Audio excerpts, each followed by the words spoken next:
नमस्कार मंडळी, Swami Vivekananda college of management science and आर्ट्सवरून जनसंवाद व पत्रकारिता विद्या विभागातर्फे संचालित सर्व दर्शकांचे SVC न्यूजमध्ये मी आशिका बोरवार हार्दिक स्वागत करते. मंडळी, आज आपण हातुर्णा येथील माझी शाळा उपक्रमाअंतर्गत स्वर्गीय सरस्वतीबाई पंजाबराव ठाकरे विद्यालय हातुर्णा येथे आलेलो आहोत. आज आपण स्वर्गीय सरस्वतीबाई पंजाबराव ठाकरे विद्यालयातून प्राचार्याची मुलाखत तसेच शिक्षकवृंद तसेच विद्यार्थ्यांशी संवाद साधणार आहोत. आजच्या मुलाखतीमधून आपण सर्वच काही शिकणार आहोत, तर जाणून घेऊया. शाळा हे आपल्या जीवनाचं पहिलं शिक्षणाचं मंदिर आहेत.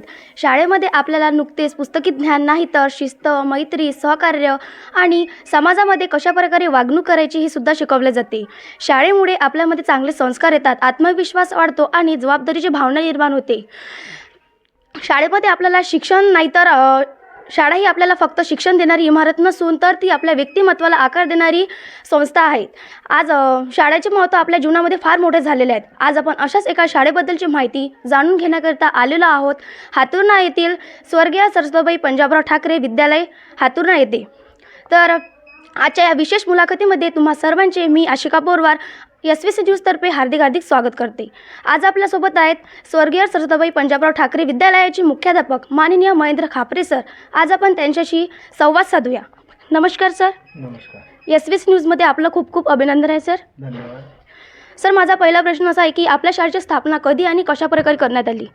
आपल्या शाळेची स्थापना माननीय श्री बाबासाहेब उर्फ नरेशचंद्रजी ठाकरे, माजी आमदार मोर्शी विधानसभा यांनी 1 जुलै 2002ला स्थापना केली. आणि स्थापना झाल्यानंतर त्यांचा मुख्य उद्देश होता, या ठिकाणी एकच शाळा होती आणि इथला जो आहे वर्ग जे आहे इथला वर्ग बघून जे लोकांची अडचणी आहे, वरुडला जायचे शिकण्यासाठी आणि बसमध्ये अडचणी व्हायच्या आणि मुलांना जे आहे चांगल्या प्रकारचं दर्जेदार शिक्षण मिळालं पाहिजे बा. एकच शाळा आहे, दुसरी शाळा जर उघडली आपण तर चांगली यांच्यामध्ये स्पर्धा निर्माण होईल आणि इथल्या प्रत्येक विद्यार्थ्याला चांगलं शिक्षण मिळेल आणि यांची जे पायपीट होऊन राहिली वरुडला जाण्या येण्याची ते थांबली पाहिजे. त्यामुळे या ठिकाणी 5 ते 12 हे स्वर्गीय सरस्वतीबाई पंजाबराव ठाकरे माध्यमिक व उच्च माध्यमिक विद्यालय हातुर्णा हे या ठिकाणी त्या उद्देशाने त्यांनी उघडलं आहे सामाजिकदृष्ट्या. सर, शाळेच्या स्थापनेत कोणत्या व्यक्तीचा विशेष सहभाग होता? विशेष म्हणजे माननीय श्री बाबासाहेब उर्फ नरेशचंद्रजी ठाकरे, माजी आमदार मोर्शी विधानसभा यांचाच या ठिकाणी सातत्यानं प्रयत्न करून गावकऱ्यांच्या म्हणण्यानुसार त्यांनी ही शाळा इथं आणली. सर, विद्यार्थ्यांच्या शैक्षणिक प्रगतीसाठी शाळेद्वारे कोणकोणते उपक्रम राबवले जातात?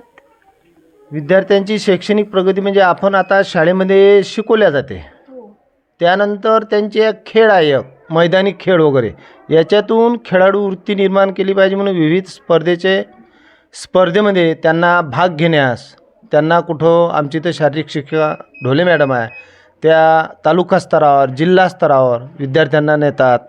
त्यानंतर विविध स्पर्धा होते शासनाच्या, जशा NMS परीक्षा, स्कॉलरशिप, बरोबर आहे, नवोदय परीक्षा. ते जर पास झालं तर जे गरीब वर्ग आहे, पास झाले विद्यार्थी कोणत्या वर्गातला समाजाचा विद्यार्थी असो, त्याला पुढील शिक्षण नवोदयमध्ये फुकट होते, म्हणजे फ्रीमध्ये मिळते, त्याला पैसे मिळत नाही, आपलं पैसे पडत नाही त्याला.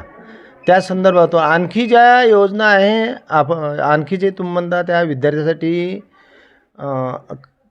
कोणकोणत्या स्पर्धा राबवतात त्याच्यानुसार हिंदीची परीक्षा झाली, वंदनीय राष्ट्रजी तुकडोजी महाराज आहे यांच्या संदर्भात. त्याच्यानंतर त्यांना जनरल नॉलेजच्या याच्यानुसार स्पर्धा परीक्षा देता आली म्हणून त्यांना मार्गदर्शन शिबिराचे आयोजन करणे, शंडॉपमधून म्हणजे आपलं हे समारोप होतो, असे विविध उपक्रम राबवले जातात. सर, शाळा सुरू करण्यामागे काय उद्देश होता?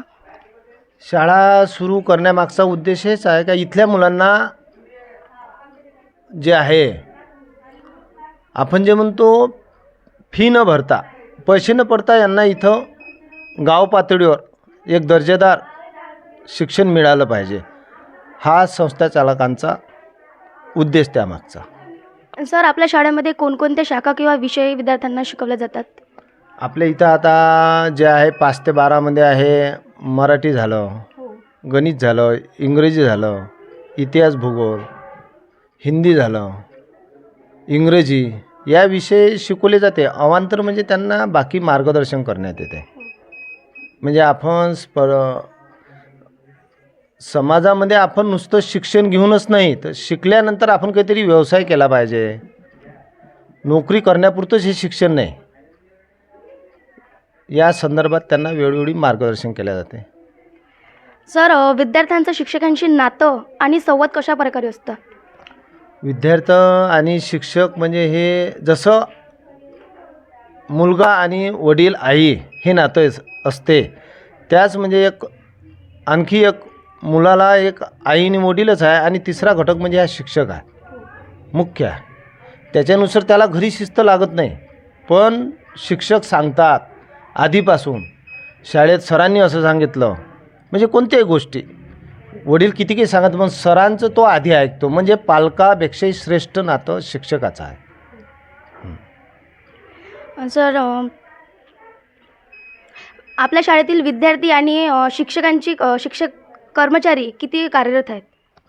आपल्या इथं आता 5 ते 7मध्ये 2 कर्मचारी आहे शिक्षकी याच्यामध्ये, आणि 8 ते 10मध्ये 5 कर्मचारी आहे, आणि शिक्षक इतर कर्मचारी जे नॉन टीचिंग आहे हे 3 कर्मचारी आहे, आणि जे आहे आपलं ज्युनियर कॉलेज यामध्ये 11 ते 12मध्ये टीचिंगमध्ये म्हणजे शिकवण्यासाठी 3 कर्मचारी आहे. सर, आपल्या शाळेतील विद्यार्थी कोणत्या क्षेत्रात जास्त कार्यरत आहेत? आपल्या शाळेमधले काही म्हणजे विद्यार्थी म्हणजे एक कृषी जे आहे आपलं कृषी क्षेत्राकडे जास्त कल झाला त्यांचा मागील याच्यामध्ये पाहिलं तर, आणि त्याच्यानंतर जे आहे ITI क्षेत्र त्यामध्ये मुलं गेले काही, आणि त्याच्यापेक्षा जे आहे म्हणजे काही पॉलिटेक्निक वगैरे यांच्याकडे कमी गेले तर प्रमाण आहे. सर, शाळेतील वार्षिक स्नेहसंमेलन किंवा इतर विशेष कार्यक्रमाबद्दल काय सांगाल? वार्षिक स्नेहसंमेलन म्हणजे एक म्हणजे विद्यार्थी आणि शिक्षक यांचं एक नातं दृढ व्हावं या संदर्भातून, आणि त्यांच्यामध्ये प्रेमाचा सलोखा निर्माण व्हावा यासाठी आपण स्नेहसंमेलन घेत असतो. सर, आपल्या शाळेतील सांस्कृतिक किंवा क्रीडात्मक उपक्रमासाठी काय प्रयत्न केले जातात? कोणतं म्हटलं? सांस्कृतिक आणि क्रीडात्मक उपक्रम. क्रीडात्मक उपक्रम. क्रीडात्मक उपक्रम म्हणजे विद्यार्थ्यांना वेळोवेळी मैदानावर नेणे. शारीरिक शिक्षक नेतात, त्यांना खेळासाठी स्पर्धेविषयी त्यांच्यामध्ये आवड निर्माण करणे, आणि त्या स्पर्धेचं महत्त्व सांगणे, म्हणजे त्याचे शैक्षणिक गुण पडतात, म्हणजे शिक्षणामध्ये क्रीडेचं महत्त्व किती आहे आणि त्याचा शैक्षणिक नोकरीवर लागण्यासाठी वगैरे फायदे होतात हे समजून सांगितलं जाते. सर, आजचं युग हे तंत्रज्ञानाचं युग आहे, तर आपल्या शाळेमध्ये तंत्रज्ञानाचा वापर केला जातो का? तंत्रज्ञानाचा म्हणजे आमची तर एक TV आहे. TVच्या माध्यमातून त्यांना त्या ठिकाणी ज्या अडचणी असते, म्हणजे अडचणी म्हणजे भौमितिक रचना असली, त्या TVवर त्यांना स्पष्ट मोबाईल त्यांना टच करून दाखवला जातो काही, आणि काही जर शासकीय मंडळीचे भाषणं वगैरे असतात, सामाजिक जे उपक्रम असते, त्या माध्यमातून सर्व मुलांना त्या TVवर दाखवल्या जातात. सर, शिक्षकांना प्रेरणा देण्यासाठी शाळेद्वारे कोणकोणते उपक्रम राबवतात? शिक्षकांना प्रेरणा देण्यासाठी म्हणजे उपक्रम म्हणजे विद्यार्थी आणि पालक यांच्या भेटी, आणि विद्यार्थ्यामध्ये काय आहे न्यूनगंड काय आहे किंवा त्याची कल्पकता काय आहे, तो कुठपर्यंत पोचू शकते, त्याची प्रगती कशी काय, यावर शिक्षक चर्चा करतात. त्यांना तसं आपण शाळेमार्फत मार्गदर्शन किंवा सांगितले जाते. आणि त्याच्यानंतर काही विद्यार्थी आहे गोरगरीब, त्यांना म्हणजे फी भरण्यासाठी पैसे वगैरे नसतात, ते सुद्धा शिक्षक लोक त्यांची फी भरून परीक्षेला बसवल्या जातात त्यांना. सर, शाळेतील आगामी काळात कोणते नवीन उपक्रम राबवण्याचे नियोजन आहेत? आता शाळेमध्ये नवीन उपक्रम म्हणजे एक शाळेमध्ये वाचनालय, रात्रीचं वाचनालय असावं बा, कल्पना आहे आमची अशी. त्याच्यानंतर प्रत्येक पोरानं न्यूजपेपर वाचावा आणि त्यानंतर आपला जो विद्यार्थी आहे याला समाजामध्ये जे उपक्रम चालतात व्यावसायिक, त्याच्याबद्दल काहीतरी मार्गदर्शन म्हणून शिबिराचं आयोजन करण्याचा प्रयत्न आहे. सर, तुमच्या मते आदर्श शाळा म्हणजे काय काय सांगाल? आदर्श शाळा म्हणजे तिथला जो विद्यार्थी आहे, जो शिक्षण घेऊन राहिला किंवा तिथले जे शिक्षक मंडळी आहे.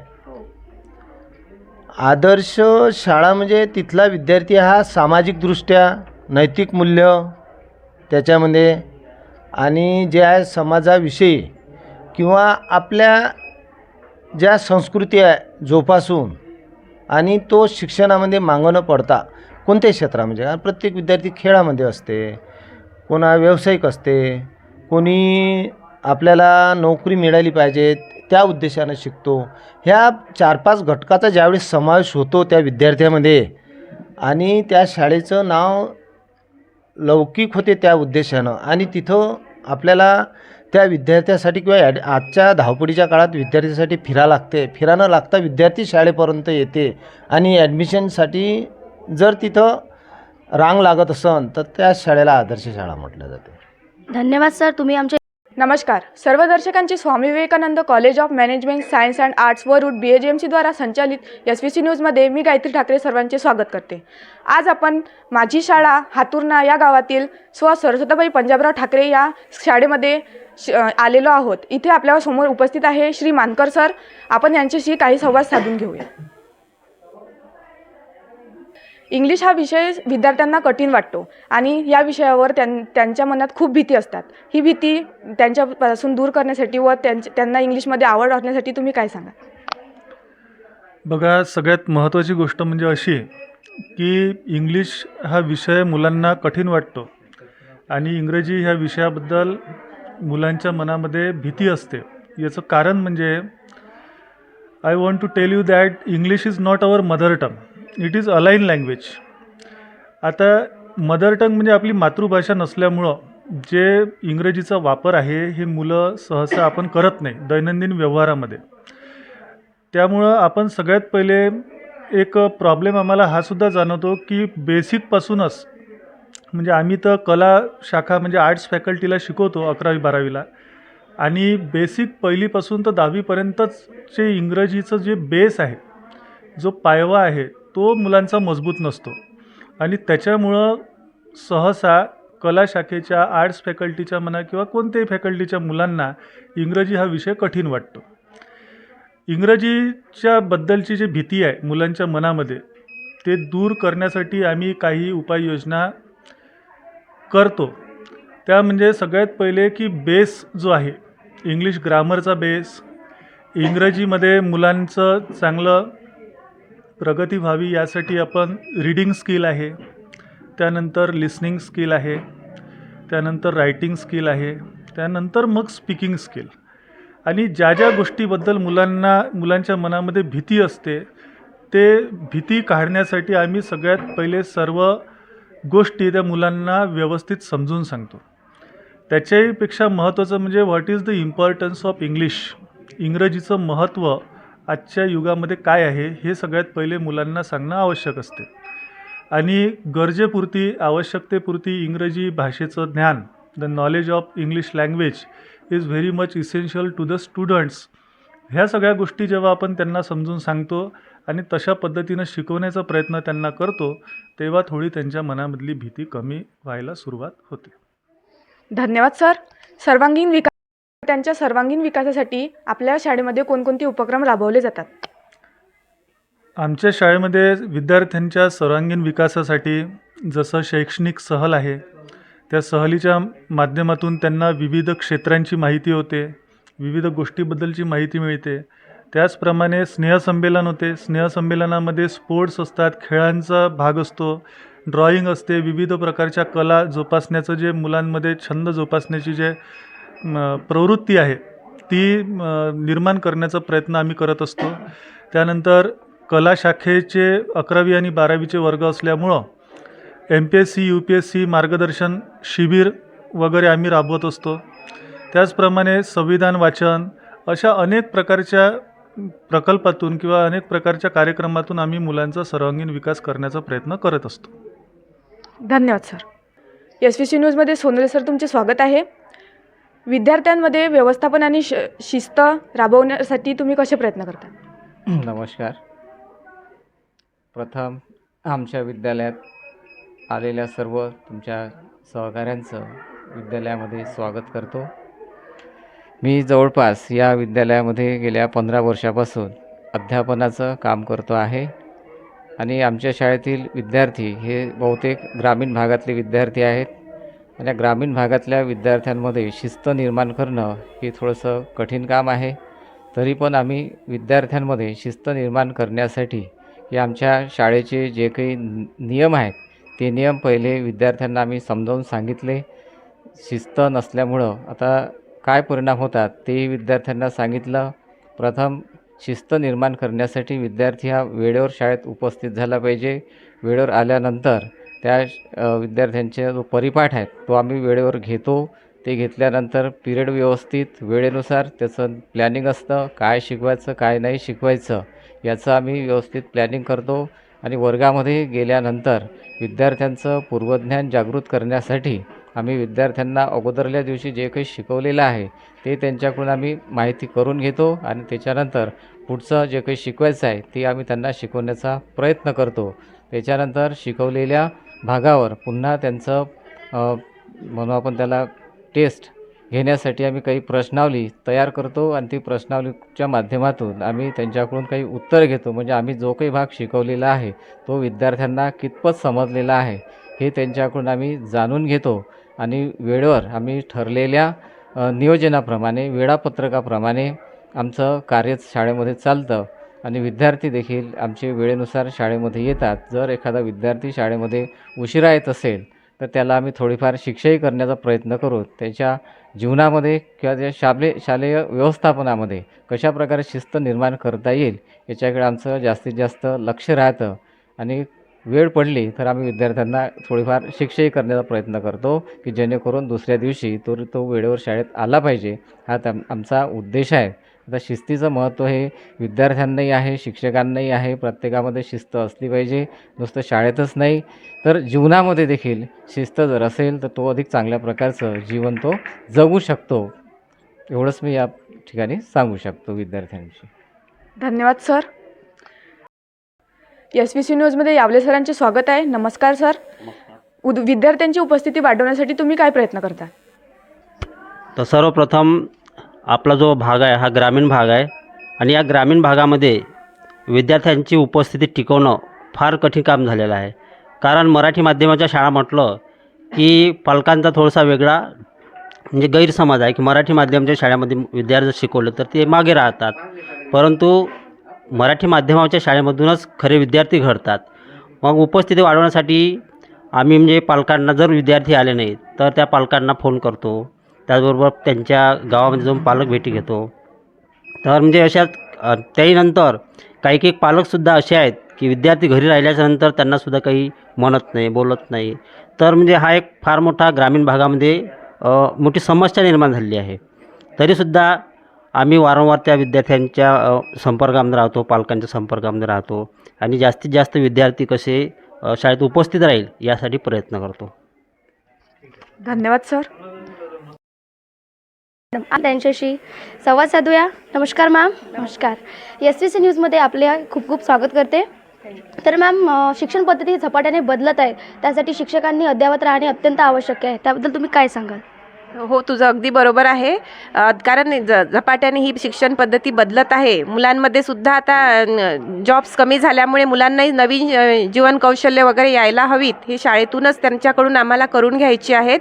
त्यांना वेगवेगळ्या पद्धतीने गायडन्स करून त्यांना स्वतः करू देण्याची. आता जी पूर्वीसारखी ज्ञानरचनावादी पद्धती होती की शिक्षक शिकवायचा आणि विद्यार्थी ऐकायचे, ती पूर्णतः बंद झालेली आहे. आणि आता मुलांना संधी देण्याचा फक्त शिक्षक एक मार्गदर्शक म्हणून राहणार आहे आणि मुलांना संधी देऊन त्यांच्याकडून त्यांच्या आवडीनिवडी जोपासून त्यांना पुढे न्यायचं आहे आणि त्यातूनच त्यांना जॉब्स वगैरेसाठी थोडा फायदा मिळू शकेल असे मला वाटते. मॅम, शिक्षणाचा प्रभाव वाढत चाललेला आहे आणि तो शिक्षणाचा प्रभाव तो विद्यार्थ्यांमध्ये खूप ताणतणाव झालेला आहे. तो ताणतणाव दूर करण्यासाठी आपण कोणते प्रयत्न करतात? तर मला असं वाटते की तो ताणतणाव कमी करण्यासाठी मुलांमध्ये मनोरंजनात्मक गेम वगैरे जर घेतले, त्यांना व्यायाम ध्यान याची जर त्यांना रोज 10 मिनटे जरी आपण त्यांचं जर घेतलं तर त्यांच्यावरील ताणतणाव कमी होईल. आणि कृतीयुक्त शिक्षण जर दिलं मुलांना, म्हणजे हसत खेळत जर मुलांना शिक्षण दिलं तर मुलांवर ताणतणावच येणार नाही. हो. आणि आता नवीन जी आता शिक्षण पद्धती राष्ट्रीय शैक्षणिक धोरण येणार आहे नवीन आता, तर त्या राष्ट्रीय शैक्षणिक धोरणामध्ये कृतीयुक्त शिक्षणावर जोर आहे. आणि त्यामुळं मुलं हसत खेळत खेळतात आणि मुलांवर कुठल्याही प्रकारचा ताणतणाव येत नाही. धन्यवाद मॅम, धन्यवाद. आपल्यासोबत सन्माननीय डट्टे सर उपस्थित आहेत. आज आपण त्यांच्याकडून संवाद साधूया. नमस्कार सर. SVC न्यूजमध्ये आपले हार्दिक हार्दिक स्वागत आहे. सर, शिक्षण पद्धतीमुळे विद्यार्थ्यांमध्ये खूप ताणतणाव निर्माण झालेला आहे. त्याचबरोबर शिक्षकांमध्ये सुद्धा ताणतणाव निर्माण होतो आणि खूप समस्या फेस कराव्या लागतात. त्याबद्दल तुम्ही काय सांगाल? आजचे हे जीवन जे आहे धकाधकीचं जीवन आहे आणि या धकाधकीच्या जीवनानुसार नवीन क्रायटेरिया या ठिकाणी आलेला आहे NEP 2020. या 2020च्या मध्ये सुद्धा विद्यार्थ्यांना वेगवेगळ्या प्रकारची शिक्षण पद्धती या ठिकाणी आलेली आहे. या शिक्षण पद्धतीमध्ये वेगवेगळ्या प्रकारच्या ॲक्टिव्हिटी या ठिकाणी मुलांना कराव्या लागतात. त्या ॲक्टिव्हिट्या करून घेणे शिक्षकांना तेवढं अवघड जात आहे. मुलांचं जे बॅकग्राऊंड वगैरे असते घरचं, ते बॅकग्राऊंड तेवढ्या चांगल्या प्रकारचं नसते. त्यामुळे शिक्षकांना देखील त्या प्रश्नांना फेस करावं लागते. अनेक प्रश्न असतात. शिक्षण पद्धती ही झपाट्याने बदलत आहे आणि या झपाट्याने बदलणाऱ्या शिक्षण पद्धतीमध्ये नवीन नवीन समस्या या ठिकाणी येत आहे आणि त्यांना हँडल करणे हे पालकांनाच नव्हे तर शिक्षकांना देखील कठीण होऊन जात आहे. ठीक आहे. धन्यवाद सर. सर, तुम्ही आमच्या SVC न्यूज चॅनलसोबत संवाद साधला त्याबद्दल तुमचे खूप खूप आभार मानते. आणि तुम्ही आमच्या SVC न्यूज चॅनलला आपल्या शाळेबद्दल विषयी खूप अत्यंत आवश्यक माहिती दिली. त्याबद्दल तुमचे खूप SVC न्यूजतर्फे आणि Swami Vivekananda college of management science and आर्ट्सवरून जनसंवाद व पत्रकारिता विद्याविभागातर्फे आभार मानते. धन्यवाद सर. आजच्या या मुलाखतीमधून आपण सर्वच काय जाणून घेतलं. कोणत्या क्षेत्रातली माहिती असो आमच्या या SVC न्यूज चॅनलवर उपस्थित असते. तसेच सांस्कृतिक, राजकीय, आर्थिक कोणत्याही क्षेत्रातली माहिती आपण जाणून घेता आमच्या SVC न्यूज चॅनलला सबस्क्राईब करा आणि लाईक्स करा, फॉलो करा. धन्यवाद.